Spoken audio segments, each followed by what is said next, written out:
Hey everyone, Bethany here with Craft with Bethany, and welcome back to my channel.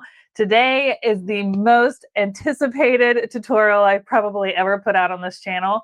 Probably truly one of the most requested tutorials I've ever had. And I think because of that, it made me a little nervous to jump into it. Plus, it is a bigger project. However, don't let that intimidate you because this project does come together very quickly, and that is quilted shoes.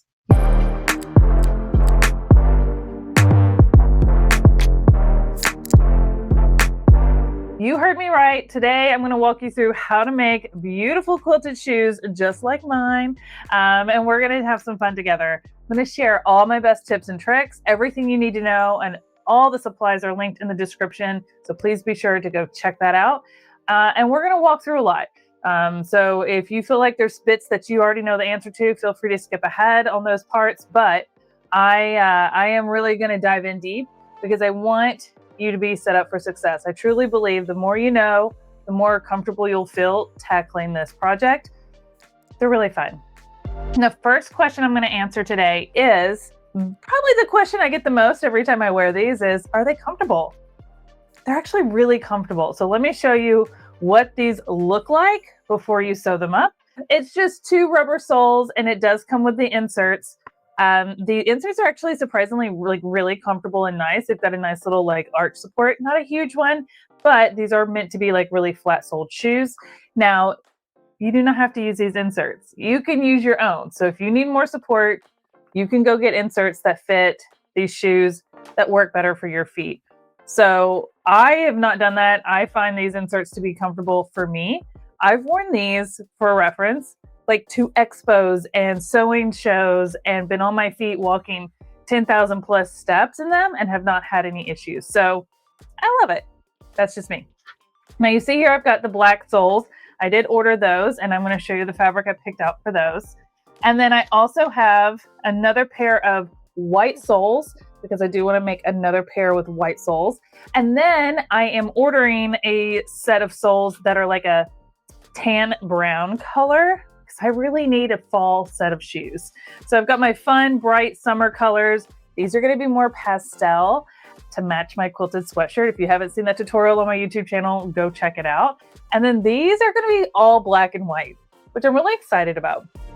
So one thing I want to tell you real quick is where I get my sole kits are listed below. There's several places you can get them in the United States and other countries, but these are from Sneaker Kit. They're based out of Europe, I believe. So I did order directly from them. The first time around, I ordered from someone else, which is a great option. But Sneaker Kit, if you want more than one pair, I think is a more affordable way to go because they offer a discount on the second pair. And even with shipping from there to the United States, I did wait a little bit longer to get them, but I wasn't going to make them yet anyway, so it was fine. And I saved a good bit of money. So for me, that was fine. So I'll be ordering more kits from them, but there are other places that do retail these kits if you want to find something closer to home. I'll put a few options in the description. You don't have to get directly from Sneaker Kit, but you can. But you want to get Sneaker Kit brand because that's what this tutorial is with. So wherever you get their kits from, it doesn't really matter. Just make sure it's Sneaker Kit brand because it's also going to come with the pattern that you need and the tutorial by Creation. The other thing that comes with the kit that I always like to mention is your waxed thread. This is a really thick thread and it comes with a hand sewing needle. That is what's used to sew the quilted material to the rubber shoe. It looks intimidating and I promise it's not, but I will say I did one shoe, took a break for a few hours and came back and finished the second shoe because it is a little hard on your hand, but I have some tips to make that a little easier. So stick with me, we can do this. So now that you know what comes with your sneaker sole kit, let's dive into some of the supplies that you need to be set up for success with this project. All right, first and foremost, you need fabric. Now I am using 2 different fabrics that are contrasting prints, kind of like what I did here with a bold, darker print and a lighter print on the tongue. This is going to be my main part of the shoe. This is going to be my tongue and my lining. So that's what I did for these shoes. And I really like that contrast. So that's what I'm going to do for this black pair. I really love this fabric. Isn't it cute? This is going to be super cute. Kind of like a grunge moment. But this fabric has writing and kind of graffiti all over it. And it's all like positive things, words of affirmations. This one says, cut, sew, and square up. I mean, like some of it's like sewing related and creative related. So I thought they kind of went really well together. So this fabric is from Free Spirit and it is called Writing on the Wall. Now, I will say the hardest part out of all this whole project is picking out the fabric. You're committing to what's going to be on your feet. So you have to kind of think like, what is my style? What is my vibe? And I can tell you right now, don't put too much thought into it, because once you make the first pair, you're going to want to make more. Trust me. So this was my first pair. I went to the store. I just kept going back to this and I was like, clearly I need this. This is Ruby Star fabric. So that's what I went with. This is Free Spirit. And then for the white pair of the white soles, I have some remnants left over from the poppy cotton sweatshirt that I did with their Home Sweet Home fabric line. And so I'm going to use these to make, and I hope I have enough. I have a few more strips if I need to add more. But my goal is to make this into the other white soles. So I'll have a pastel color, a very bright color, a black and white, and then I'm going to order a brown sole so I can make like a fall one, because I love fall and I love pumpkins. There's a lot of different ways that you can do this. And I want to start out by saying, like, if this is your first time making these shoes, do what I did. Get a fabric for the outside, a fabric for the tongue and the lining, and don't feel like you have to like do a bunch of piecing or anything like this. Okay, if you want to do this, you absolutely can. The steps are the same. You just need to prep this material before we get started. I've seen people do like flying geese down the side and all of that. That takes a lot of planning and then a lot of specific like fussy cutting with the pattern. So if it's your first time, keep it simple. Find a really fun print that you love and just keep a solid piece. That's what I'm going to do with this one. So I'm going to walk you through that with this one. While we go through the steps in my black and white one, I'm going to simultaneously make this one. So you can kind of see some interjection of that one coming together, but you'll see that they're very similar in how they come together. I'm just going to be using some pre-quilted fabric, which is a little different than just doing solid pieces. Once you get past that hurdle, it's honestly smooth sailing from here, and it's a lot easier. The fabric choice is the hardest. You're going to need shoelaces. I've linked some that I got off Amazon down below, same brand that I used for these. They're really nice. I like them. They have different lengths, so you can choose how long you want your laces to be. These are 45 inch. I am doing, just for reference, these shoes come in 3 different patterns. So this shoe comes in 3 different heights. So there's like a low rise, which is that first like cut line right there. Then the second one up, that is what this size shoe is. And then there is a high top option. And I think I may do the high top option with the black and white. I think I might. I haven't had high tops since I was like a kid. So I think we may do high tops for that one. But I chose to do the standard size, the middle line there. It's just a little bit of a difference. If you want like a low rider, you can do that as well. But just know that there's 3 different sizes. That kind of varies, like how long your laces need to be for like the high tops, or you may need a little more fabric, but you should be good.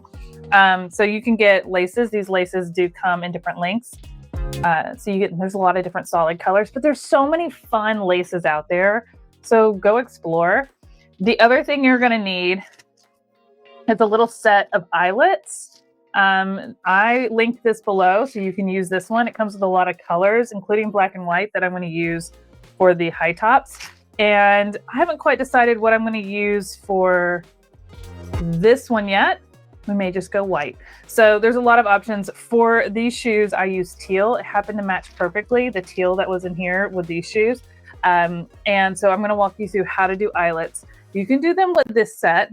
It comes with some basic tools, but I will preface and say it can be done. It's harder. And I did it by hand with this tool set for this pair, and then immediately went out and got a press. I'm going to show you what press I got later in the video, and I did link it below. But I can use this set with my press. You're going to love it. It's going to blow your mind.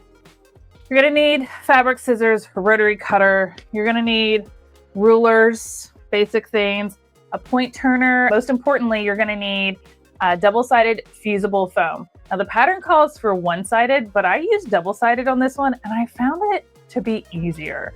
So you can use one-sided, but if you have double-sided, I would go that route. I have double-sided, so that's what I'm gonna use today. And the reason I say that is because when you do your lining and your outside together and one's on one side and one's on the other, like having it fused down helps hold it in place so there's no slipping of the fabric. It's really nice. It does make that a lot easier. So if you can find and use double-sided fusible foam, which I did link some below, use that. But if you only have one-sided on hand, just use what you have on hand. It'll be fine. Okay, so you're going to need your pattern printed off, and we're going to cut it out. I've already cut mine out. I'm going to use the same one that I used for this one, but I wanted to print it off so you could see that the pattern is the classic 3-in-1. There's a super low, low, and high rise template. Okay, so this is the left side. This is the right side. This is the tongue. Okay, so depending on super low, low, and high rise, that determines the length of the tongue. One thing I didn't do on this set, and I don't know if I'm going to do it on these just because I don't typically like these on my personal shoes, but you can add them if you want. And that is a little back strap. And that is a little strap that you can attach to the back. It makes your, if you struggle with getting them on, like it's easier for you to just pull your shoe on with that little back strap. You can. A lot of people do leather, but you can make your own with quilting cotton. It's totally up to you. Are you ready to dive into this? There may be a few other things that you need, like an iron and those kind of things, simple tools. If you're just doing quilting cotton, any domestic sewing machine will work. All we're doing is making the material part and then you're hand sewing it on. And yes, my shoes are a little dirty because I wear them. They're really fun. They're really comfy. This is supposed to be really fun. So we're going to get excited and we're going to make quilted shoes today. I hope you're ready. Okay, so I chose to go ahead and print out this pattern. It is a free pattern. So if you go to creations.com, I have linked this below. This is the Jerry sneakers. This is the sneaker pattern that goes with the sneaker kit soles that I showed you. So this does come in ladies US sizes 6.5 to 14.5, men's US sizes 5 to 13, and European sizes 36 to 47. When you do order your sneaker kits, it is in European sizes. So I wear like a 7, 7.5, and I ordered a 38. But there is a very good chart on their website when you order kits to get the right size. So don't fret. The tutorial does go over the supply list, which I have linked everything below in the description, so you can look at that. And then it walks you through the steps. If you are going to follow along with this video and the tutorial, just make sure that you follow this guide right here. There's color-coded guides for the images of the steps. So you want to make sure that you're using the right side of the fabric and those kind of things. Per these instructions, I'm going to make the shoes just like I did before. That is where it's just smooth all the way around the edges of this fabric. But you may see online some people choosing to put binding here, and you absolutely can if you want to. But I'm going to do this tutorial based on the instructions that are in this pattern so that we can follow along together. So we don't need a few things just yet, like the rubber soles, the shoelaces, and even the eyelet kit. So I'm going to set those things to the side, and we're just going to start with the foam and the fabric. The first thing you're going to want to do is print and cut out your pattern. Depending on the size shoe, you may have 2 pieces of paper to print out for one side of your shoe, depending on the size of your shoe. And you'll need to tape those together to make one side. Once you have both the right and the left side together, then you're going to tape them in the middle right here where it says to. So you're going to have a little bit of a triangle here in the front. You're also going to have your tongue piece. And I would recommend to go ahead and cut through these little slits right here and also poke holes where there are holes all the way around. You'll see what I'm talking about here. All these little holes, you're going to take a stiletto or something like that and just poke those little holes because we're going to use those holes to mark your fabric. That includes the holes across the top that will mark your eyelet. Now you can wait and do this later, or you can go ahead and prep your pattern now. Now that you have your pattern for your shoe, for the right and the left, I just want to make a quick note that on the tongue, it says right side here on the front, but if you flip it over, that's the left side. So if you want to take a little pen or marker and write left on this side, because they are not symmetrical. Even though it may look like it to your naked eye, it is not symmetrical. So it is important that you mark, this is the right side, and the back that has no markings on it, that's the left side. It's a mirror, okay? But they're not symmetrical. It's not the same for both. So it's really important to make sure you know that. It does say it in the instructions, so you don't forget. Now, according to the pattern, you only need 1/3 of the yard for the lining and for your outside fabric. If you're just using 2 pieces of fabric, which is what I'm going to do on the black and white set of shoes that I'm going to make today. However, if you want to get really creative and do something pieced together like I'm doing with the other shoes, you can do that as well. You're just going to need more fabric. But I will tell you, I found that 1/3 of the yard is kind of cutting it close for me. So I ended up getting 1/2 of a yard of each and a little extra foam on hand. But the pattern does call for 1/3 of a yard for exterior fabric, lining fabric, and foam. Real quick, when it comes to foam, and I've linked the one that I'm using here, which is the Pellon Flex Foam, double-sided fusible, but you can also use by Annie's Soft and Stable or Basel in our form. I've linked all 3 below for you if you have a personal preference, but I am using the Pellon Flex Foam that's double-sided and fusible just to make the whole process a little easier. Okay, so to get started, you're going to take your outside fabric that's going to go around the outside of your shoe. So we're not dealing with any linings just yet. Okay, so the outside, and we're going to fuse that to our foam. Now, if you don't have fusible foam, you can use a spray-based or you can just pin this in place, but I would recommend either fusible foam or a spray-based to really secure it to your foam so you don't get any shifting and puckering, because what we're going to do first is quilt our material to our foam, and this is our exterior material. We are not putting anything on the back yet, so our lining is getting added separately. It's not getting quilted into it. With that being said, I do have a piece of my lining because this is also going to be my tongue. The top of your tongue is going to be quilted, so not just the outside around the foot, but the top of the tongue. So we're going to quilt this piece as well. So I'm going to fuse that to my foam and then quilt it all.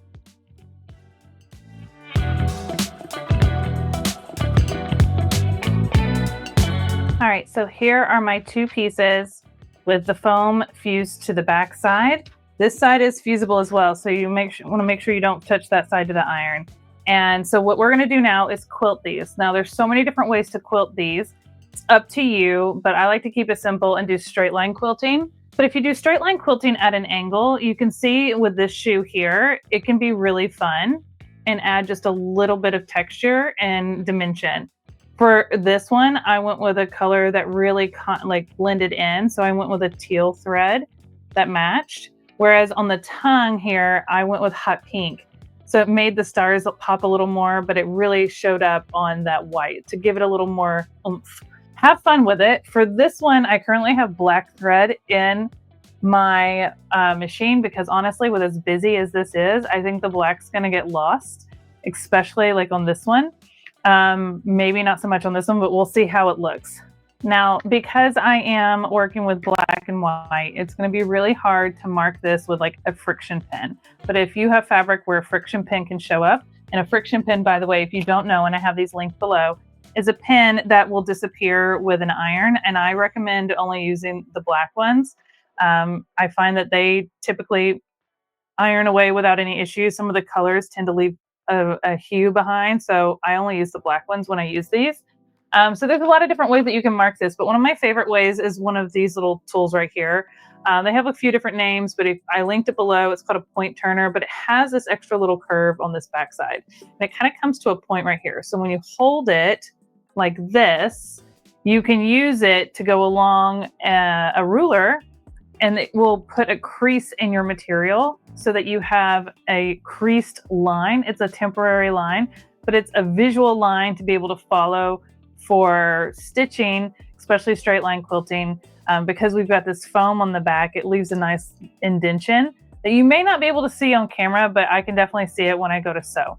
And so I'll follow that, and then obviously you lose those lines when you press it and you stitch, and everything kind of blends in. But it's a great way to mark your material temporarily to be able to sew, especially like on materials challenging like this, black and white to mark. So I'm going to go mark these, and I think what I'm going to do is diagonals again, because I just really love diagonals. So it's totally up to you how far apart you want to do them. But just remember that on shoes, we have these pieces are actually pretty small. There's not a lot of height here in some of these areas. So in this one, I did 1-inch squares. So I did 1-inch lines apart at a diagonal. I'm going to do the same here on this one. You can start wherever you want. It doesn't really matter because you may not even be using all of this.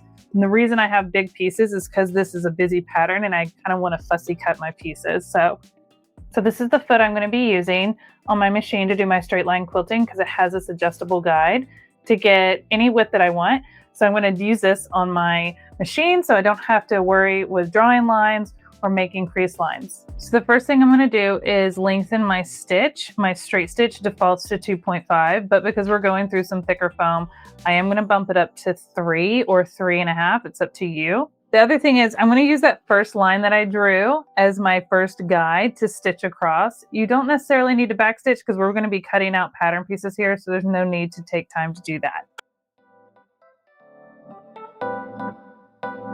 You can see how bold that black thread that I'm using is, and when you lengthen your stitch, it becomes even more prominent. So what I'm going to do now is adjust my guide. So let me show you how that works. Okay, so on my machine, I do have my stitch length as a straight stitch, and I'm doing 3.5. Now, just because I'm using a straight stitch doesn't mean that you can't use decorative stitches or do some free motion stitching. Whatever you want to do for your quilting, it's totally up to you.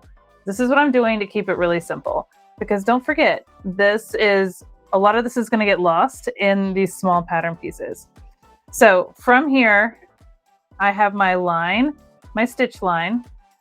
So if I want this 1 inch apart, I know that I need to keep that in mind as I'm stitching across. So with that being said, if this is where my material is, or my stitching, I'm sorry, if this is where my stitching is, then I need to make sure that my guide here, this little white piece that goes back and forth this bar, I need to make sure that that is in the right position for 1 inch. So what I like to do is after I do that first line, I'll put the 1 inch mark on the ruler on that line because I know it's lined up with the center needle position. And then I will move that up close to the foot so that white piece can be butted up against the end of my ruler here. So I know that that is the 1 inch point. So from my stitch line to here is 1 inch. So what I do is I come over and I always start just a little bit in. I don't start right at the edge of my material because this is bulky. And that's how you get like nesting and have issues. So always start a little bit in from the edge, line up this stitch line with this white guide here, because we just measured, we know that's 1 inch, and we're going to sew straight across. But what we're looking at is not the needle here, we're looking at the guide from our previous stitch line.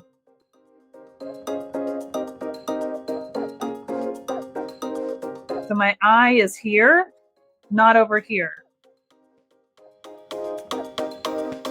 Now what we can do is come back with our ruler and do a quick check, and yep, they're 1 inch apart and they're nice and straight down the fabric at a fun little angle. And your angle choice is up to you. You can go hard angle, you can go slight angle, it depends. Like I said, it's totally up to you. So we're gonna just keep repeating this where we line up our guide with our previous stitch.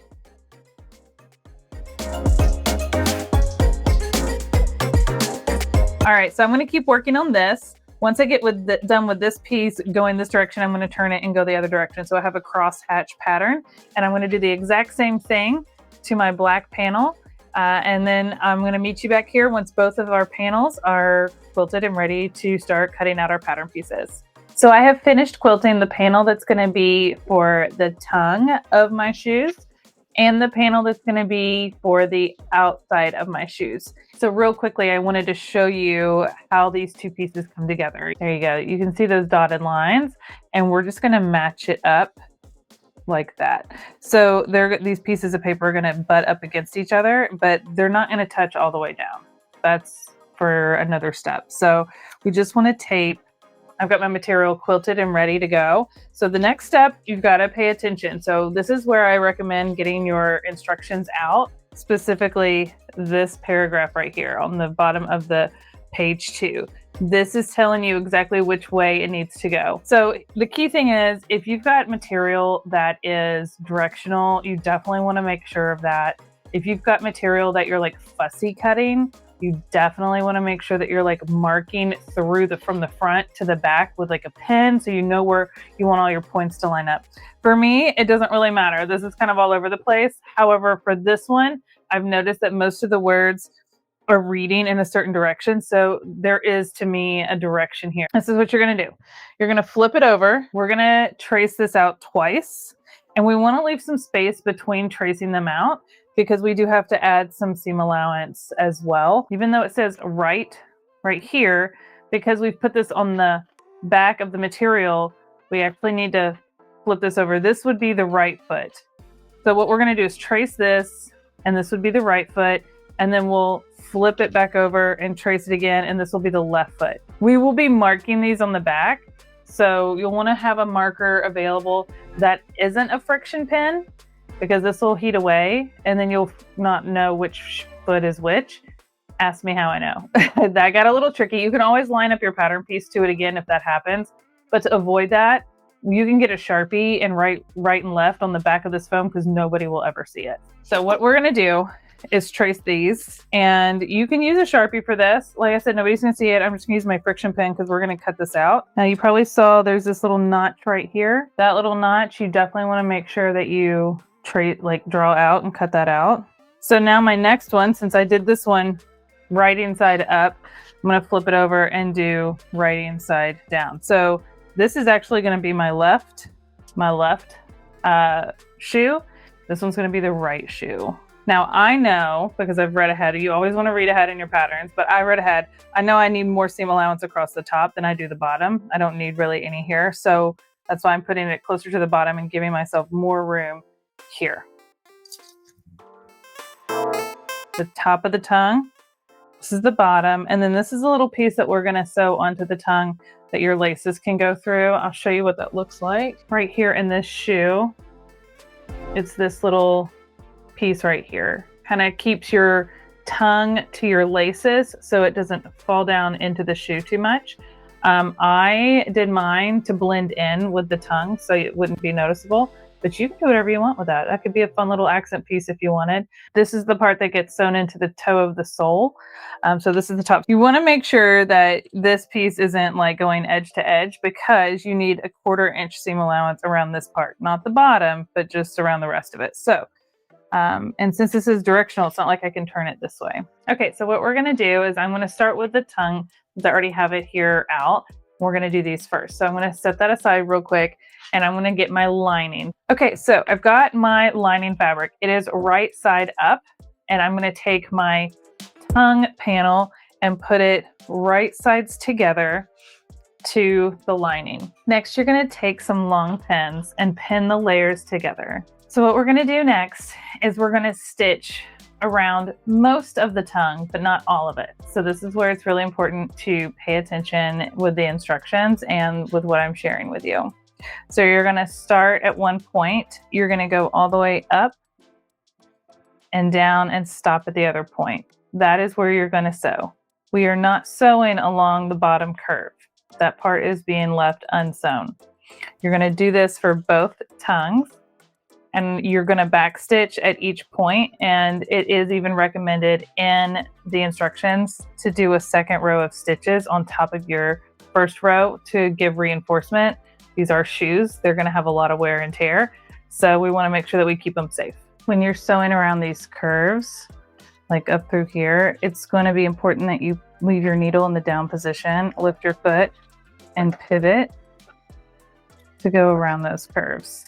So there's my first set of stitches. I'm going to do this again, but before I do it again, I'm actually going to swap out my all-purpose foot for a different foot that gives me better visibility of where I'm going. So I'm going to switch it out with a clear, more open toe foot because I want to make sure I'm following the curve precisely, because how I sew this is going to give me the curve of my tongue, and I want it to look smooth.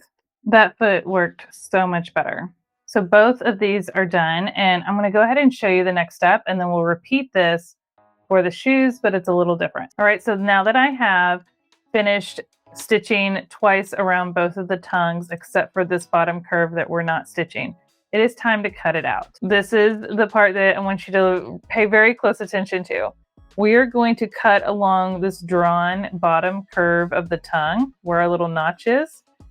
We're going to cut those out along that line, but everything else is cut with the seam allowance. So we don't want to obviously cut our stitches we just sewed. We want to cut 1/4 of an inch out. Okay. So if you can remember to do that and cut along here and be good, that's fine. This is your first time doing these. I recommend that you take the time to use your ruler, drawing 1/4 of an inch. And I'm using my ruler. You can also, a seam gauge is great for this, but you can draw your 1/4 of an inch all the way around here. You're going to cut on this 1/4 inch seam allowance that we're drawing on. So what I like to do is add the drawn in seam allowance. So this is the line I'm going to cut on. So I'm going to start here, and I'm going to cut along the line I drew, then come past my stitches, and then I'm going to cut all the way around here and back down. We're going to do this for both of these. So this is what you're left with. Okay, so this is the lining, this is the tongue, this is it on the inside. And before we turn it right side out, it is recommended to take out some of the bulk in this seam by removing the foam more so than the material, because we want to leave something for the stitches to hold on to. So obviously we're not going to take it down to the stitches, but you can separate this a little bit to trim this down a little further, just the foam. So what I'm doing is I'm just pulling the lining back, and this is fused to my foam, so it is going to come off a little bit, but that's okay. This is our tongue. Now that we're done with this, we can turn it right side out. This is where that point turner is going to come in handy again. Once you're done turning it right side out, give it a really good press, because what that is going to do, if you're using double-sided fusible foam, is it's going to fuse your lining to this, and it's going to lay really nice. So just make sure that you've got it turned out really good, because once you press it and fuse it, that's going to be what it looks like. Okay, so now it should look like this. This is one of the tongues for one of my shoes. So I'm going to do the same process with the other tongue, and then we're going to come back and do something similar with the shoe pieces, the outsides of the shoes. Okay, so we have both of the tongues done to this stage. So we're going to set those aside and work on the main portion of the shoe. So just like before, we're going to take the lining. So remember, I'm doing my tongue as my lining for the inside of my shoe. I'm doing opposites. So don't let that confuse you, okay? But I'm putting my lining right side up, and I'm putting this right on top, right sides together. And then I'm going to go around once again and pin these layers together. So we're going to do something very similar that we did with the tongues on this, but there's different areas, okay, that we're going to sew and not sew because we have different shapes. So this bottom line with the little point, the little separation here, and then this part, we are not going to sew that. We are going to sew from point all the way up and around the curves and all the way back down to here. Okay, so from point to point across the top of the shoe is where we're going to sew, and we're going to do 2 rows of stitches right on top of each other, same as before. We're going to do that for this and this. We're going to not sew across this bottom curve. Now with this one, I like to point out that we are doing the top of the shoe. This is the most visible part of the shoe. So don't let that stress you out, but just take your time. Use your needle down, lift your foot, pivot, use an open toe or clear toe foot, whatever foot you have the best visibility to be able to get around these curves. because your shape of these curves right here is going to determine the shape of this around your shoe, including coming down here in these laces, coming down and around. This is literally creating the edge of your shoe. Okay, so I have done my first set of stitches around this shoe. So I'm going to go back and do this again and then repeat this for this top shoe, and then I'll meet you back here to tell you where to cut and where not to cut. So I have both rows of stitches done on the tops of both of my shoes. So I know that because I did this with the tongue, that this is going to be where I add my seam allowance past those stitches, and then this is going to be where I cut. We are going to cut into this, okay? Now with this part, because it's not sewn along here, we want to make sure that our lining is nice and flat. So if you took the pins out, which I did a little prematurely, on the tongues, it's not such a big deal, but on this one, we want to make sure that our lining is still laying nice and flat. So we don't accidentally like bunch it up and then cut it, and then it's all like jacked up, okay? So just make sure it's laying nice and flat, and we can pin it a couple places. So you can pin it outside of where you're going to cut, but I would also recommend pinning maybe along where you're going to cut, which probably even more important there. So now we can cut along here. Along the bottom, we are cutting along that line. Now what I do is I skip past the notch until I'm done cutting, and then I will go back and do the notches. I find it easier to do the notches at the end.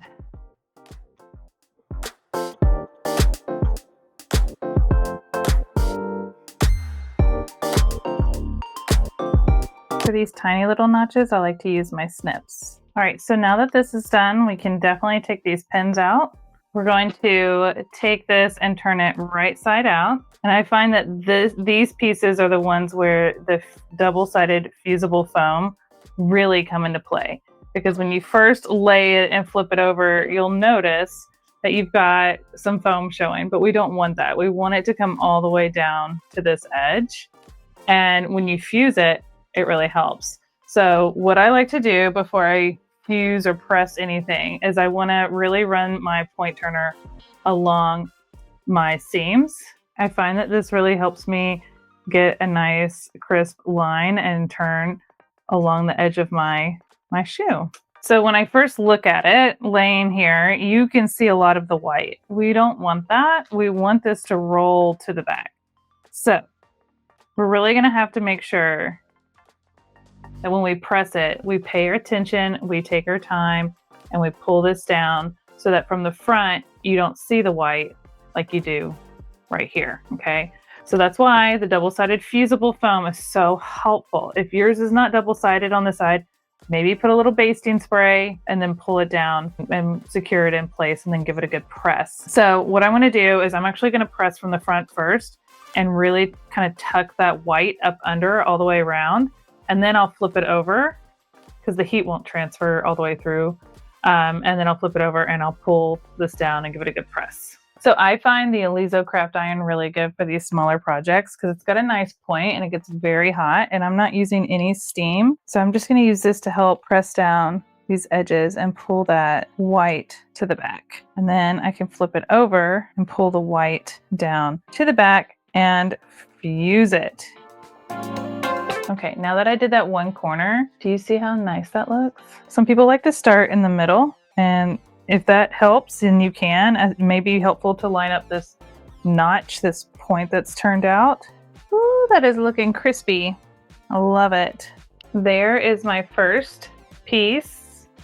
Looking so good, so crispy. So I'm going to do the other one, and then we'll bring all of our shoe pieces and our tongue pieces together to talk about the next step. All right, so I have both of my pieces here for the main body of the shoe, and then I have both of my tongue pieces. So as you can tell, and I'm just going to like set this up for you, this is the shoe. Remember, I did the high top, and this is going to be the tongue. They're going to be pretty fun and wild. I'm really excited about these. Like just kind of like setting them up and looking at them together. It's just really exciting to see it come together. So next step is we're going to top stitch 1/8 of an inch all the way along the top. Now that we've got it pressed really well. And then you can also do a stitch along here all the way across.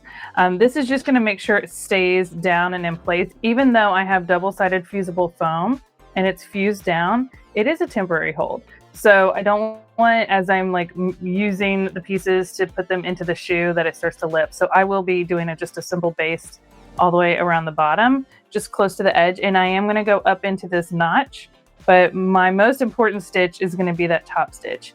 So this is an opportunity to do something fun.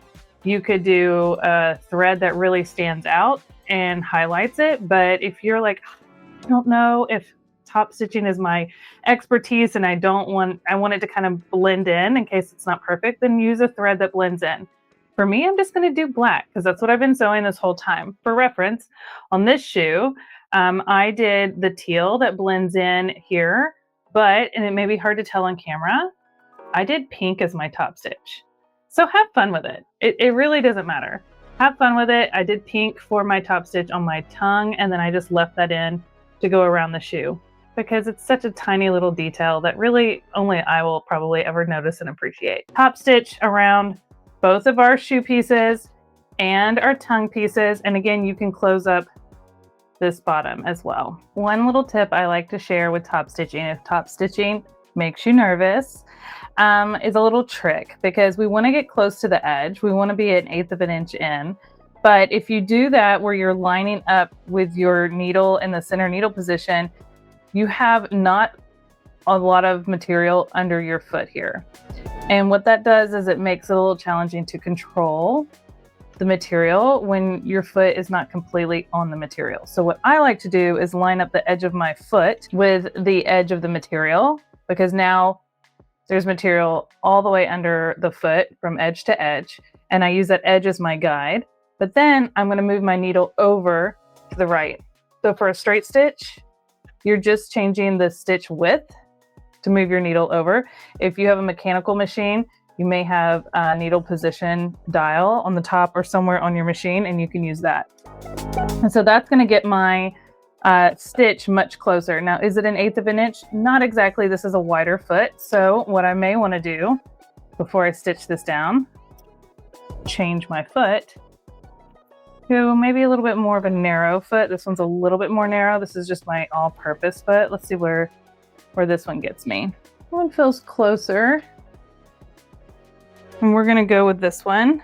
This is where you're going to use your needle down position and pivot around these curves. So our top stitch looks really nice. There we go. Now I am a little more maybe than 1/8 of an inch from the edge. That's fine with me. I actually really like the look of this. You can see on this one that I got closer. It's hard to see because I used black thread. If I flip it over onto the white side, you'll be able to see it better. So I got closer. It was really hard to see where I was going. I could have stitched it from this side, but I didn't. So, and you'll notice that I did go up into this point and then back down and across. So reinforcing this, basting this bottom down. Okay, so now that you saw my top stitching, we've got our pieces done and I've got the tongues done. Honestly, the next part is just building the shoe. So the next step after you've top stitched is going to be putting holes in for your eyelets. And I'm going to show you how I press my eyelets with my press, very affordable press. And then we're going to start stitching all of this into our soles, our rubber soles.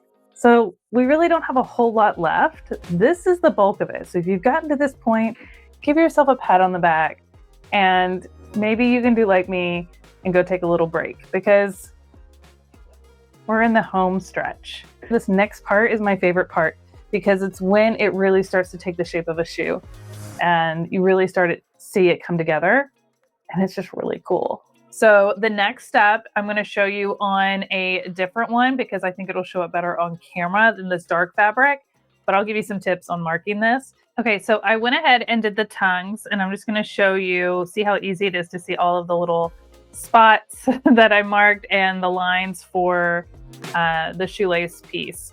So what I did is I lined up the piece with this little notch right here. So whichever one had the notch on that side, which is this one, this became my right tongue. And my trick is to clip the pattern down because you're putting paper onto something like squishy and quilted. So line up your notch and clip it around, and then use a friction pen or whatever marking tool that you want to do, whether it's water soluble, heat away. It just needs to be a temporary marking tool, and you're going to mark all of these. I recommend using like a stiletto, something like this tool right here, to poke the holes in the pattern before you clip it onto your piece, and then mark your pieces. For these, I just folded the pattern piece in half and snipped it with my snips very little, and then I opened it up and I snipped and followed the lines that are on the pattern piece. And when you go to trace that, you're just gonna draw the line in between there. So this is the right one.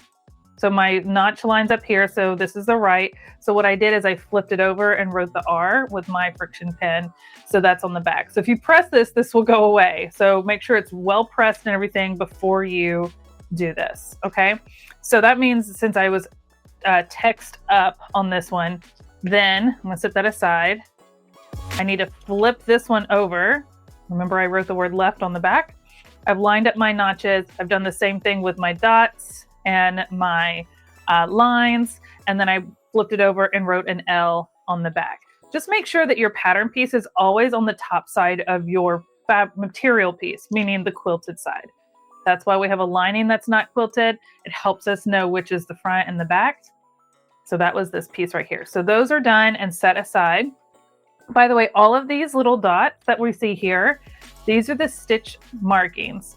It's going to tell us where our needle is going to go through in our piece and then go into one of the holes along the rubber sole so that we're stitching it in correctly. Okay, it's a guide, and it's very important that you mark them. So for the bigger pieces, you're going to do the same process. You're going to clip your pattern piece to the top of your shoe piece, and my notch is right here. You can see it right here. So I lined up my notch. So I know that this is the right foot because this is right side up on this. So I'm going to actually flip this over and write the letter R right there for me. So I know that that's that. Now on these, I'm going to show you up close.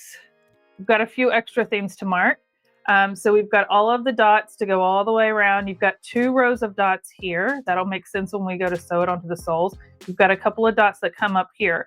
But these bigger holes are for your eyelets, okay? This one is dotted. It may be hard to see, but on your pattern piece, you'll be able to tell that this one is a dotted line.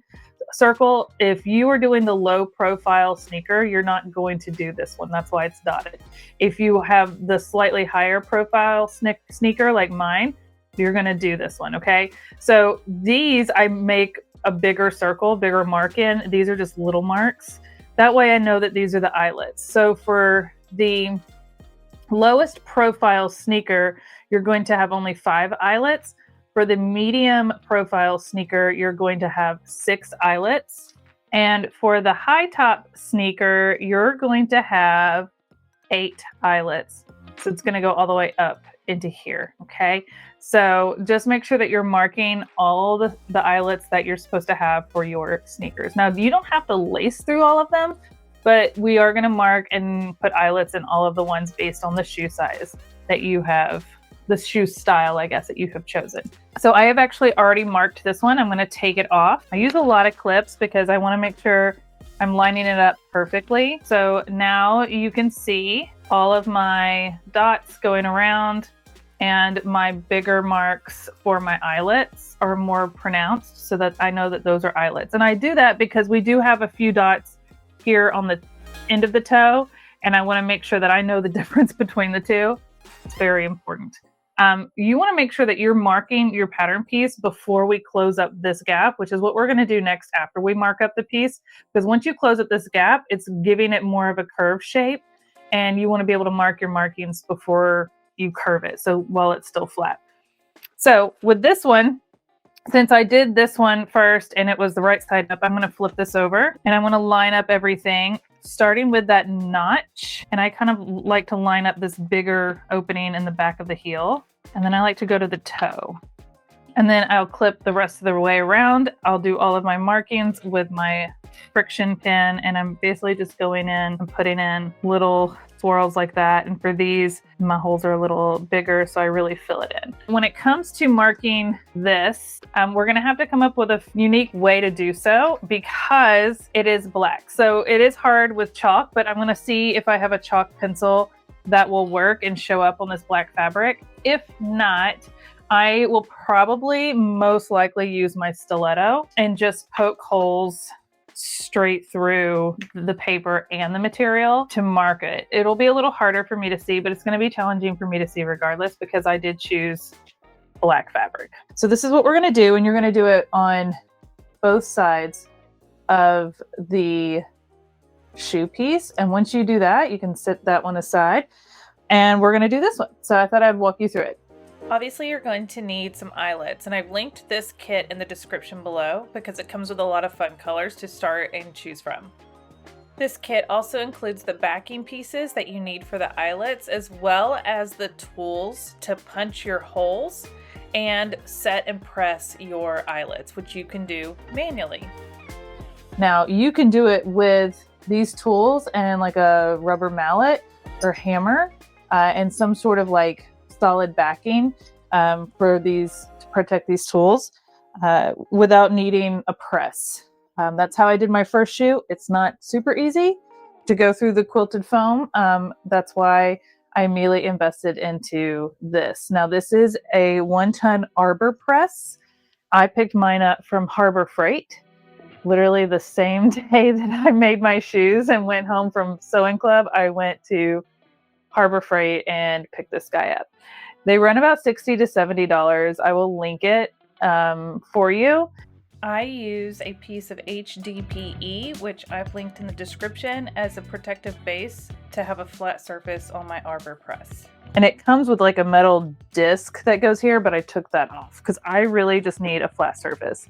The only other thing that I added was a magnet, and that'll come into play in a second. Now, the other presses can be really expensive. I've looked into getting them since I do bag making, and I just could never bring myself to spend hundreds and hundreds of dollars on a press. And then I could only buy the cams and attachments that work with that press. And I just couldn't justify it. So I decided, how can I like save some money and use what I have? And that's where this came into play. A friend of mine told me about it, and that's how I learned about it. And I was like, well, that is a fantastic option because I already have the tools. So what's really cool is when you get kits like this, you can use the tools with this press, any of the tools, because it's a magnet. And that's what's cool about it. So it's very versatile. You get the kits, you always have these tools for these eyelets, and then you just have this one press, and you can use, it's interchangeable because it's magnetic. So let's walk through how to do it real quick. Okay, so like I said, there's 3 pieces of the tools. This one and this little guy are for when we're pressing the rivets on. But before we press the rivets, we need to punch holes. And this is the part that's the hardest part, doing without a press of some sort, but it can be done because I've done it. It's just going to take a little extra work. So what we're going to do is, this is the part that's going to cut into the material. So this is going to go onto the magnet. We're going to open this up, find one of our markings. I'm going to put it on one of these and line it up and press it. So what's great about these presses is you don't really have to put a lot of effort into it. It really does the work for you. This one, you kind of just have to, just like that. So it's just a little crank, and having the bar gives you the leverage to be able to do that. And there's my nice clean hole. Now here's a good example. If it doesn't cut all of it all the way through, like this one, it's just hanging, you can just use some snips and snip that right off.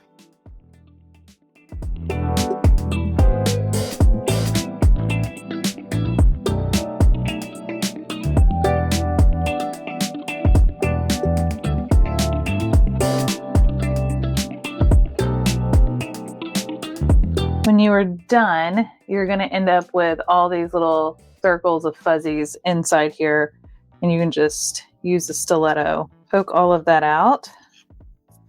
You want to keep that cleaned out after you've used it a few times.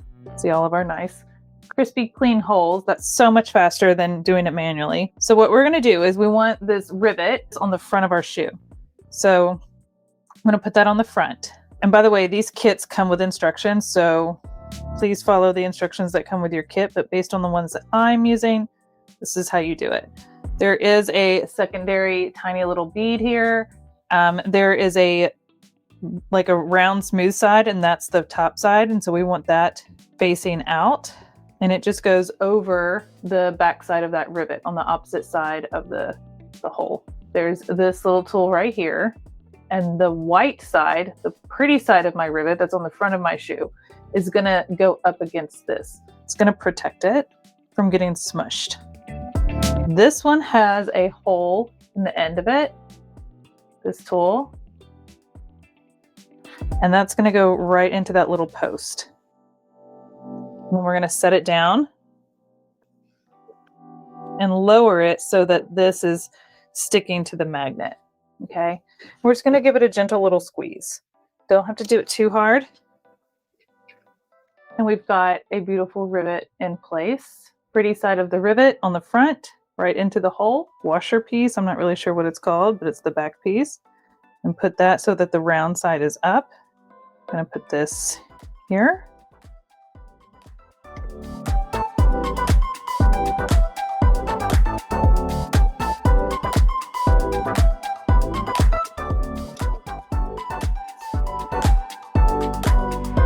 And squish.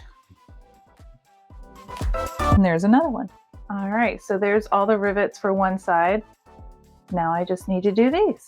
One thing I want to mention about the Arbor press is that when you purchase it, you're getting the press itself, not this white part that I mentioned that we added. And then this is just a wood base, but we bolted it to this to give it a wider base to have more stability when I use it. I just painted it purple because I needed it to look cute. So I just wanted to let you guys know that when you get the press, if you choose to get one, it's just the gray part and it does have a different top on it, and you can take that off. Everything else is the same. I did add the magnet. I got that from Harbor Freight as well. It came in like a 2-pack, and they're very strong and they stick really well to it. So all of my tools stick really well to it. One thing I want to point out is you can use other things, snap tools, different cams, as long as they're metal and have a flat top, you can use it, okay? I even got some tools that have letters, so I can press different letters into like leather or faux vinyl or vinyl, stuff like that, faux leather. And those will just stick to this, and I can use it as a letter press as well, which is really cool. So if you wanted to do one of the back straps on the back of the shoe that comes up and back with the leather, you could press letters into it using something like this. So you can get really creative. Like I said, this is so versatile. Highly, highly recommend. So before we assemble the shoe to the sole, the pieces that we've sewn up to the rubber base, there are 2 optional features that you can add to your shoe. And it's totally up to you if you want to do these things. I like to do one of them, but not the other. But I'm going to show you and tell you about both of them real quick so you can decide if you want to add these to your shoes. So the first one is adding a little tab right here on the tongue. And what this does is it holds your shoelaces in place. So if you can see here, I've got it right here. It's really subtle. You can make it stand out and pop out on your shoe if you want to add a pop of color there. I chose to let mine be the same fabric that is the tongue, so it blends in, as you can see right here. Totally up to you. So I am going to walk you through quickly how to do that. The other option is to add a tab to the back of the shoe. This would come up off the back of the heel right here. And if you're using the low or ultra low cut pattern, you would need to make this a little shorter. If you want to use this for the high top, it's got the measurement. So when you print off your pattern, in this yellow box right here are the instructions to add that tab. I've seen this done on many shoes. Very cute. Personally, I don't like it because it irritates the back of my heel and I'm very sensitive to that. So I choose to leave this off. But I've seen some really cute ones, especially with leather, to have that little finger hook to be able to pull your shoe on and off. So if you find that helpful, I would suggest following these steps right here and adding that. It's very similar to what we are going to be doing right here. So I'm only going to walk you through this because I do find this step to be extremely helpful when making these shoes, because nothing's worse than your tongue sliding down into your shoe. This helps keep your tongue in place and it helps keep your laces in place as well. So I really like adding this little piece. It takes 2 seconds. So all you're going to need is a 1 inch by 2 inch. So 1 inch wide by 2 inch long piece of fabric. And what you're going to do is fold the raw edges into the center 1/4 inch. So now your strip is 1/2 inch wide. Then you're going to top stitch down both sides, as you can see that I've already done. And then you're going to fold in 1/4 inch at one end and at the other end. I like to fold them in and press them to kind of have a little memory crease. So they'll have a little memory crease and you can see that here. And then all you're going to do is with your pattern piece, you will put that over it and mark those lines. So if you didn't already, cut the lines from your pattern piece. Use your friction pen or a water soluble marker to mark those lines on the top of your tongue and make sure you're using the right side. So this is my right foot, my little knit thing is here, and then you would flip it over for the left. Actually, this is my left foot. So I'm going to set that aside. I also am doing this for the high tops. So I've got those right here, and that's why I've already done these two, but I'm going to show you right here on this one. So it's going to be a little challenging to see my marks. I already marked them, but they show up well enough. And I made sure to stop at the top and stop at the bottom here. So I have that width and I have the starting height. All I'm going to do is take one of these folded ends that I folded in 1/4 inch and pressed, and I'm going to line that up with the top of the tongue. So this is the top of the tongue. This is where it'll attach at the toe. And you see the top of my marks right here. I'm just going to line that up right there. And I'm going to stitch across this, okay? I'm going to stitch close to the edge and I'm going to go across this about 3 times. I'm going to go across, I'm going to back stitch all the way across, and then I'm going to go all the way back across. Doing so will give it a lot of extra support because this is a high friction area with your tongue moving around as you're taking your shoe on and off with your laces going through it. So I really recommend that you stitch across the top and the bottom at least 2 to 3 times to give it get it nice and secure. So we're going to put this across here and stitch. And once that's down, I'll make sure this is straight. I'll fold this bottom in that 1/4 inch right there. And I'm going to do the same across here. And it will look like this. This one blends in so well with the print of this fabric. It's almost hard to see, but there it is. So you can see I've got my stitches and my stitches. All right, so let's stitch this last one on real quick. And there you have it. I have both of my tongues with their little lace holders. I don't know if that's what that's called in place, and we're ready to assemble the shoe. With this part right here, you're going to want to sew this closed so that it gives your shoe the curve across the back of the heel. You're going to use a zigzag stitch. They do not overlap. They just butt right up next to each other.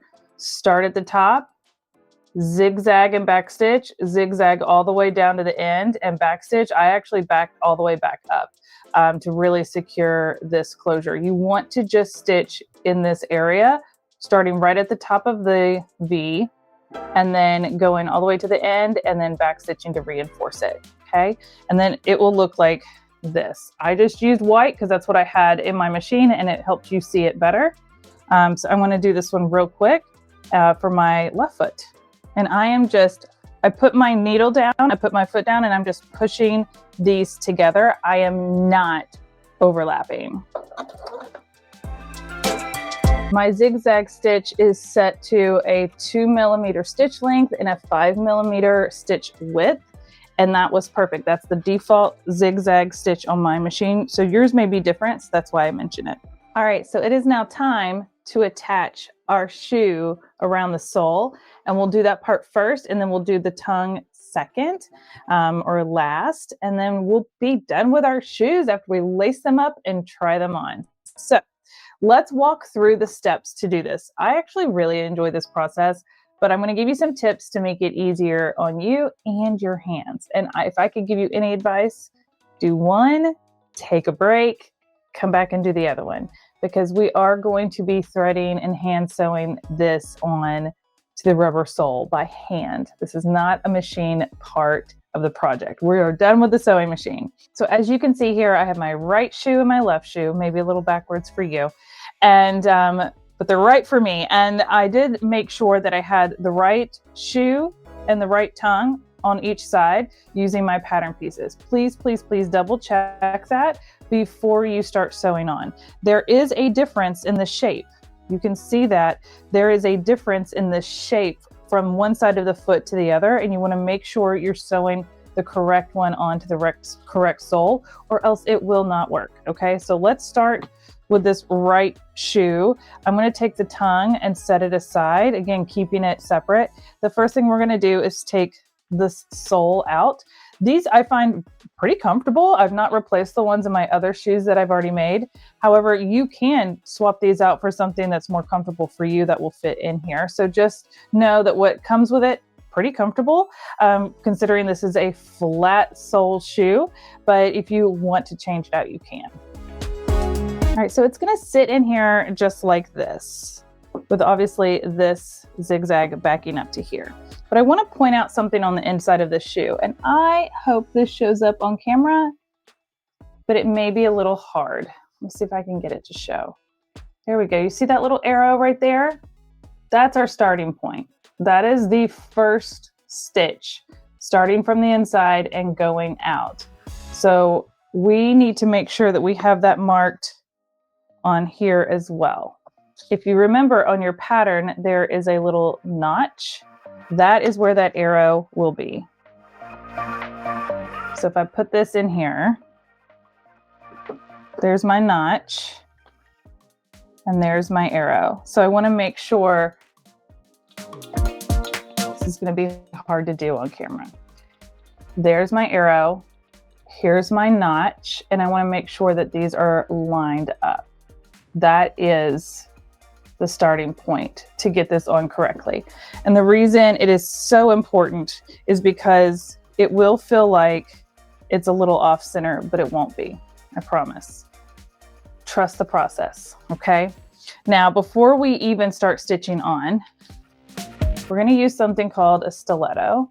I will say that if you have a stiletto like this, where it's interchangeable like this, you might find this part a little challenging because this is so thick that this will want to pull out of this. So I actually use a stiletto that's all one piece and built together that doesn't come apart like this for this step. So what you're gonna do is we're gonna prep our soles. On the soles, you can see that there are holes of where we're gonna stitch. It's great that we have holes, so we're consistent and everything, but we do need to pierce through these holes. Okay, we don't need to go far. As you can see, I'm just going in a little bit. I don't want to go all the way up into here. It's going to make the hole too big. We just want to pierce it a little bit. This is going to make it so much easier when you're trying to hand sew this on by going around and just piercing these holes. This top band is very thin, so don't go too deep. We just need to pierce through. All right, so the shoe's gonna look the same. It's gonna look like I've done nothing, but I know that I just made my life so much easier by poking through all of those holes. Be sure that you go along the top, and then there is a little dip down right here that you're gonna want to get on both sides as well. Be sure you do those lower ones too. All right, now we marked our shoe with all of the markings of where they should line up with the stitches here based on the pattern. I am going to do the same thing with my stiletto here and give myself a little head start on all of these holes. So I'm going to hop off screen in just a second, but I am just showing you that I am going to punch holes for all of these spots that I drew on, even all the way around the heel and everything. These will line up with these, and by pre-poking these, it'll be so much easier. And let me show you why. This is what comes in your kit from Sneaker Kit. And this is what we'll use to sew this on. So you do get the waxed thread, and you get a very large hand sewing needle. This is not sharp. Okay, so by pre-poking these holes in the soles and in our fabric, because this has got foam and everything, it's going to make sewing this on so much easier. And then you'll see that this thread, it's very thick, and it's a wax thread. You see how it's kind of got like a shine to it? This is what we're going to use to attach this to here. And just to show you what that'll end up looking like is this. We're going to walk through the steps in just a second. As you can see, I haven't attached the tongue here, but the white soles come with a white thread that matches a wax thread. Okay, as you can see there. And the black soles come with a black, and so on. So I'm going to hop off camera real quick and punch all of these holes because that's not super exciting. And then we'll come back and start stitching. All right, so I have taken the wax thread and I cut a very long piece. You will have plenty to go around both shoes and your tongues on your shoes. So I find it easier to just cut a piece and work with that. What we're going to do, and I've already poked all my holes around here, is I'm going to put my needle through the hole that is above the little notch, because that's where the arrow is, and that's where we're going to start. So I'm going to start from the inside. So where's my little notch? There's my notch right here. And I'm going to poke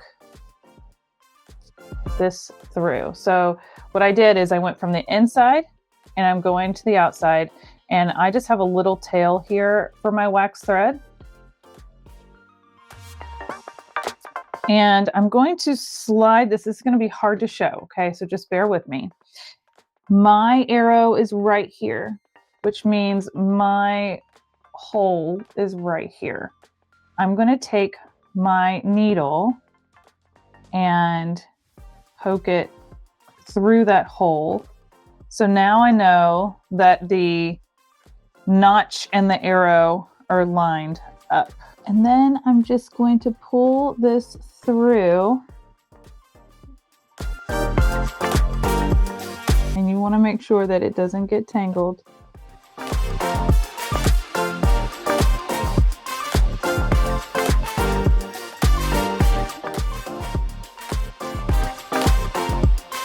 I'm going to pull this through until I have just a few inches left. I want to leave a tail because I'm going to come back to this point and tie off. So we're going to work our way around from here. So as we go around, we're going to go in to the next hole, line it up with the hole in the shoe that we poked through, and pierce back through. I'm just going to pull all of my thread through.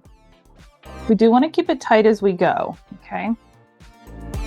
You can see I've done, and it may be a little hard to see, I've done one stitch. Do you see how this right under my fingernail is a little different color black? It's almost a darker black right there. That is one stitch. So I've gone from the inside out, and then I went over to the next hole and went back in. But now I'm going to go over to the next hole and come out right here. And then I'm going to go back in right here. And what that's going to do is create a gap in between these stitches. Okay, let me show you what I mean.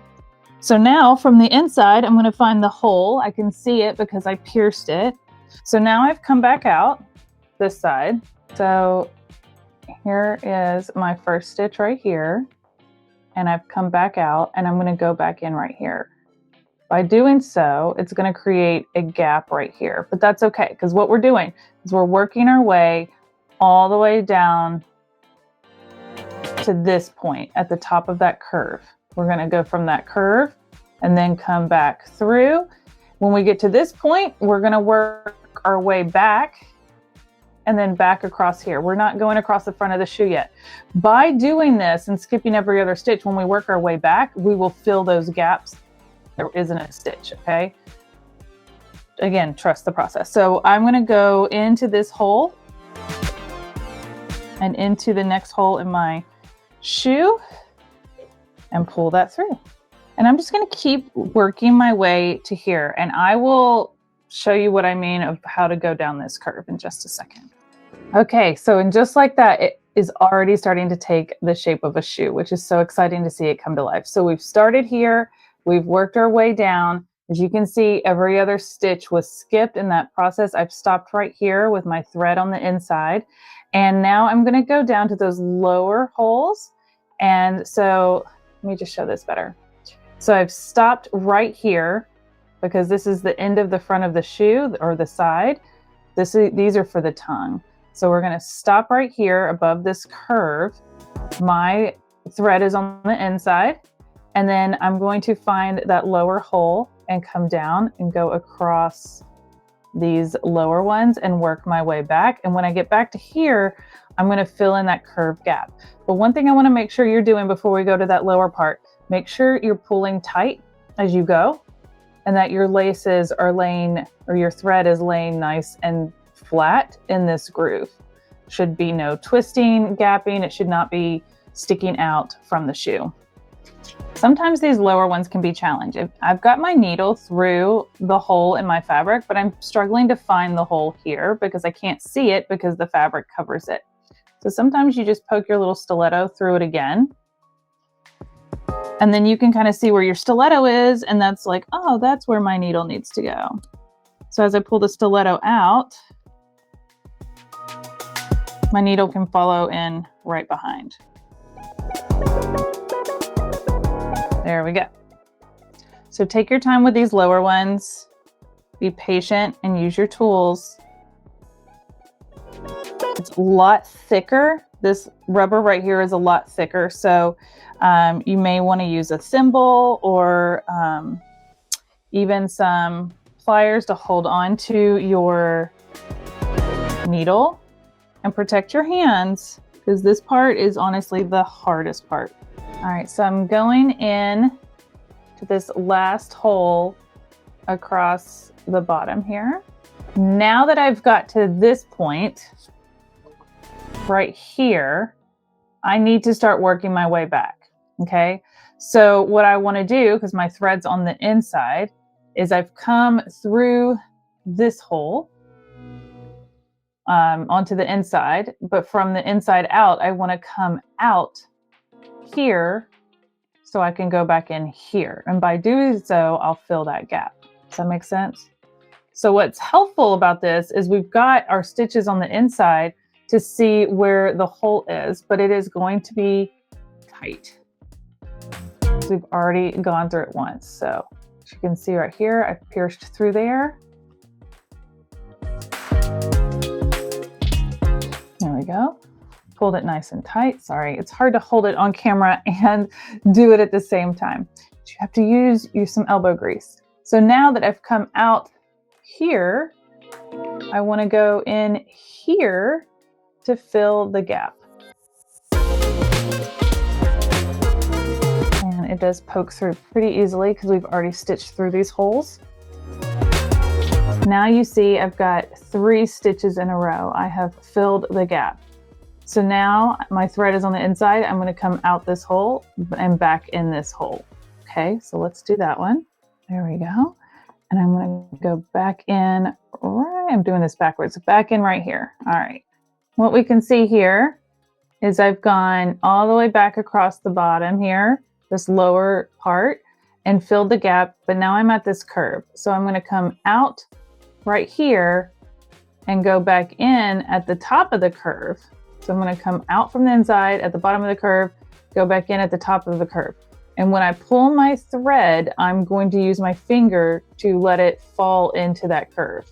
And as this comes through here, I'm going to do it slowly and just kind of help it lay in that curve.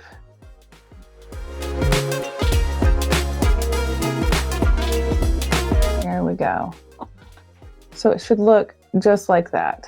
So we're going to continue to fill the gap all the way back to where we started. And I'll meet you back here. All right, as you can see, I have made it all the way from our starting point at the arrow all the way down to this point, went down the curve, all the way down, back up the curve, and all the way back to the starting point. I have threaded my needle back through, so my tail is still here on the inside, and we're going to finish this off in a minute. But what we're going to do next is start to slide the other half of our shoe down into the sole. Now it's really going to take shape. We're going to continue to work our way all the way up and around the back of the heel, all the way down to this point, down here. And then when we get here, we're going to do the same we did on the other side, work our way back, filling the gap in that curve, and then fill the gaps all the way back around, all the way up and around the heel and back to here. When you push back through at this point with what's remaining of your thread, you're going to take the tail that you have and the thread that's left over and tie it off in a good double knot. And then you can trim the tails and this part will be sewn on. So we've already done this side. Okay. After here, like I said, we're going to just keep working our way around. You're going to have gaps all the way to here, down in here, come back, work our way all the way back to here, just like we've been doing. I will say it will be a little challenging because now you don't have this to move out of the way to see where you're going. Okay, so just be patient, take your time, use your tools. If you need to re-pierce some holes in your fabric or your sole, you can. But yeah, work your way around. Don't forget to take some breaks if your hand gets a little sore. And then we'll be almost done with this part, and then we just have to attach the tongue and we've got a shoe. All right. Well, there we go. We have the sides and the back to our first shoe. We're going to put on the tongue, and what we did here, you're going to repeat on the other foot. It's that simple. How'd you do? Did you make it all the way around? Okay. If you did run out of thread, if you didn't get enough thread to go all the way around this whole shoe, that's okay. You can stop and tie off and then start a new one and tie off. So that's what I would recommend doing if you didn't get enough thread. I had plenty and I actually had quite a bit left over. So my next step, I've just finished going through all of it right here. You can see it's all there. I'm going to tie off, but I had about that much left. So you actually need more than you realize. So let me tie this off and then we'll get to the tongue. All right, so here's my shoe. Here's the tongue. So for me and the design that I chose, the tongue is going to be the white side. Whoops, I put that in wrong. The white side facing up. It's like, that feels backwards. It was. And the black side on the outside around the shoe. So this is what mine is going to end up looking like. And then I have black laces. So it's going to be mostly black. But this raw curved edge is what we're going to sew right here. And we're going to start on the inside of the shoe on the same side that we had started on here. Okay. So we're going to start on this side. And if you haven't already, you'll need to make sure that you've poked your holes. Maybe a little hard to tell on that side, but there's two here, there's two here, and then there's a curve of them that go around, okay? But there are two up on the sides a little bit. That is going to be helpful here when we go to anchor the side of the shoe and the tongue together. And let me show you what I mean by that. So sometimes it helps to see what the end result's going to look like before we do it. So you'll see here that the tongue and this part, they don't overlap right here. They butt up next to each other. Now, obviously this part is going to overlap because the tongue goes underneath there. But right here, where they connect in here on either side, they do not overlap. So the first part is here. This is where we're attaching the tongue first.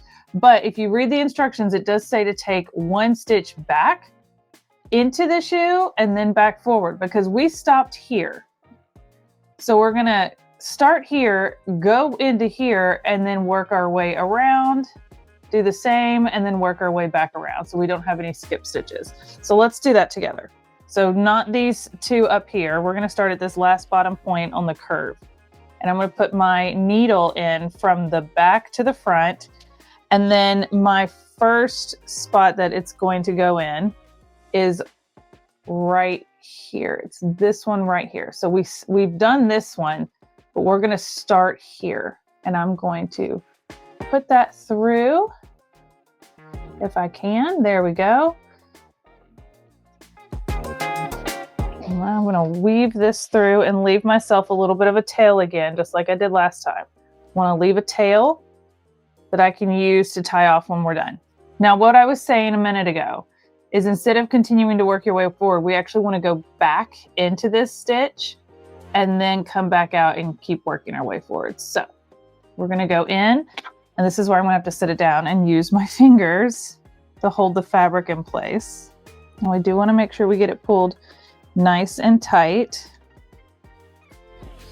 And do you see how my shoe and my tongue, they're butting right up next to each other right here at this point?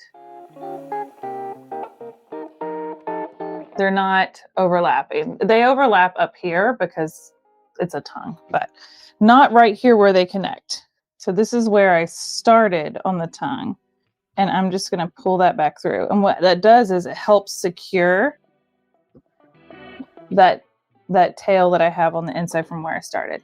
And then I'm just going to continue to make my way around to here, and then we'll work our way back. So just like before, I'm going to put the needle through there. I'm going to find the next hole in my fabric and keep weaving back and forth.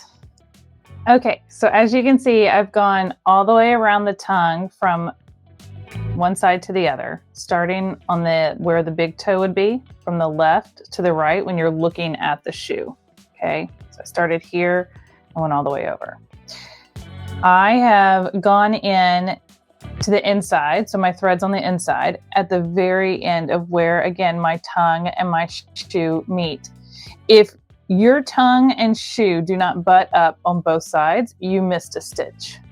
Okay, there should not be a gap.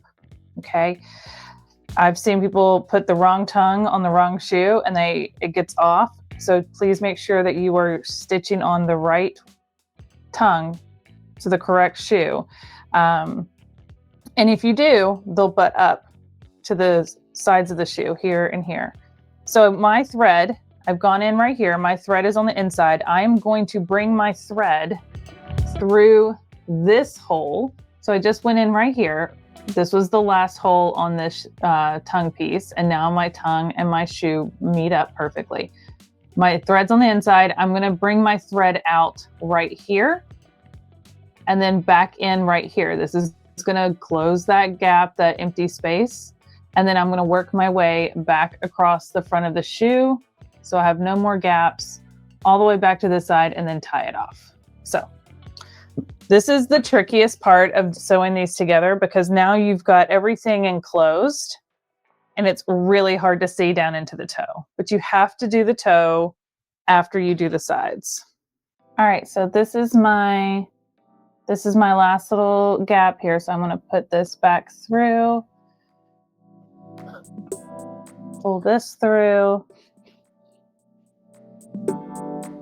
and I'm going to tie off what's on my needle with my tail that I had from before.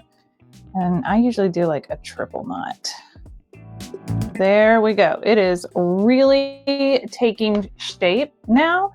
I don't know about you, but that was not easy. I'm not going to lie. It's not, this little part right here really got me.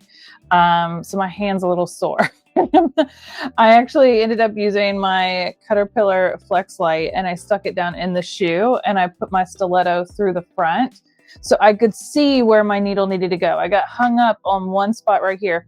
I did find that if I was trying to get from the inside out, that was the hardest. And if I lifted the sole away from the shoe, I could see where my needle needed to go in the fabric. And once I got it through the fabric, then it was a lot easier for me to get it through the hole in the sole. All right, so let's do our final little stitches here, thread it up and put our sole back in and we'll be done. Okay, so we have the sides on, we have the tongue on, and next we are going to do the little tacking stitches to secure the sides to the tongue.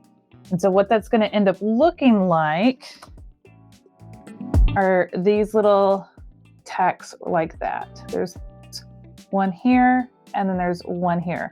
I've seen some people put rivets here.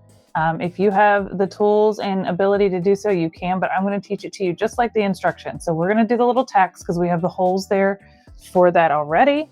So you're going to need of the wax thread. By the way, I have all of this left over and I've already thrown away a bunch of little scrappy pieces and I've already done the other shoe. So you should have more than enough thread to do both shoes. Okay, so how to do the tacks. There's 3 holes. There's 2 in the tongue, and then there's 1 in the side. There's a top hole and a bottom hole, and then 1 in the side. So we're gonna start from the underside of the tongue and start by going through the top hole, okay? And we're gonna pull this through. We don't need a whole lot, so I'm gonna cut that down. You want to leave a tail so we can tie it off when we're done. So top hole. Okay, we've gone through that top hole. Now we're going to go through the back side of this side hole. And then we're going to come up and over into the bottom hole of the tongue. So there we go. So it's a three-point tack to secure this.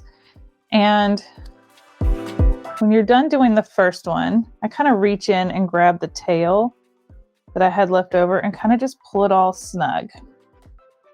I know it's going to be hard to see, but there's that tack from the here to here. So eventually we'll keep doing this. We're going to do this method 4 times. So top hole, side hole, bottom hole, top hole, side hole, bottom hole. We'll do it 4 times and then we'll tie it off.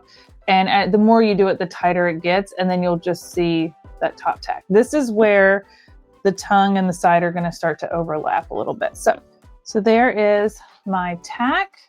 You don't even see where that top hole is. We're going to do the exact same thing on the other side. There's a top hole, a bottom hole, and a side hole. Same 3 steps. We're going to do it 4 times, tie it off, and then we're ready to put our soles in and lace up our shoes. All right, so we've got it tacked down on both sides. The next thing we're going to do is insert the sole. What's great about putting the sole in last is all of these raw edges that you see here will get secured down in with the sole or that shoe insert. Make sure it's down in there all the way. Kind of have to run your hand around the edges and see, now it looks like a professional shoe all the way down in there. It looks so nice. You don't see any of those raw edges. All right, so now it's just time to lace it up. And I got these laces. It's a set of 2 sets of laces. So this makes up 1 set of shoes, and then I have a whole nother set as well. So let me show you the box for those because I got these off Amazon, and these were the 54-inch ones, which is what I got since I made the high tops. Now for the shorter shoes, I got the 45-inch ones, and that's what I used on these as well. So they're like the perfect length, but you can use whatever laces you want. You can add, this could be a fun time to add some fun color. I'll link the laces that I'm using in the description of this video. So if you want to check those out, you can. But this is where we just get to have fun and lace it up. And you can lace up your shoes in so many different ways. So have fun with it. There's a lot of videos on the internet about different ways to lace up shoes. And so take a look at those. I'm just going to do it the only way I know how.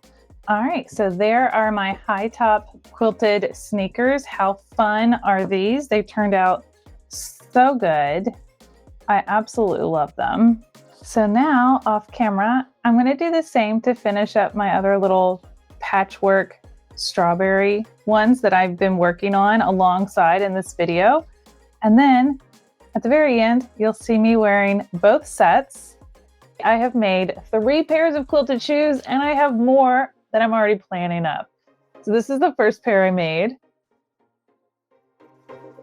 And as you can see, I've definitely worn them a few times, quite a few times. This is the other pair I made in this video. This was my first time to do patchwork squares around this one. And this actually matches a sweatshirt that I made with this same poppy cotton fabric. And I made a quilt block on the front and I made quilted sleeves. So if you haven't seen my quilted sleeve sweatshirt video, same fabric. So now I have shoes to match my favorite sweatshirt. And then last but not least, my first pair of high tops and my first black soles that I've made. And I just think these are so fun. I love all the words, super fun. So now I'm gonna go try them all on and give you a little fashion show.